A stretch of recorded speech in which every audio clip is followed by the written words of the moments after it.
ఎవరి జేబులోకి వెళ్ళి అంటే లెక్కేస్తే మీరు చెప్పిన 6 లక్షల మందికి లెక్కేస్తే ఒక్కొక్క మనిషికి 245 రూపాయలు ఖర్చు పెట్టినట్టు.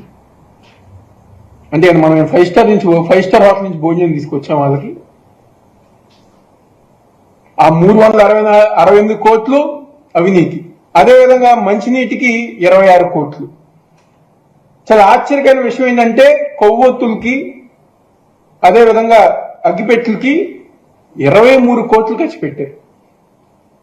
ఈ రోజుకి పాప ఇళ్లలో దీపాలు వెలిగించుకోకుండా అనేక మంది అక్కడ జనాభా ఇబ్బంది పడుతుంటే మేము కొవ్వొత్తులు ఇచ్చామని దీపాలు ఇచ్చామని చెప్పని 23 కోట్లు ఖర్చు పెట్టామని చెప్పుకుంటున్నాం.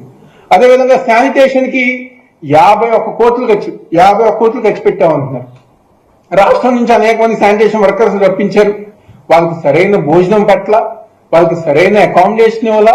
ఈ రోజుకి మా విజయవాడ నగరంలో సింగనగర ప్రాంతం కానివ్వండి మొత్తం కూడా ఇంకా బురదమయంగా ఉంది. దాదాపుగా 534 కోట్లు మేము ఖర్చు పెట్టామని చెప్పుకుంటున్నారు. ఏం చేశారు ఈ డబ్బులన్నీ? ఎవరు ఖర్చు పెట్టారు?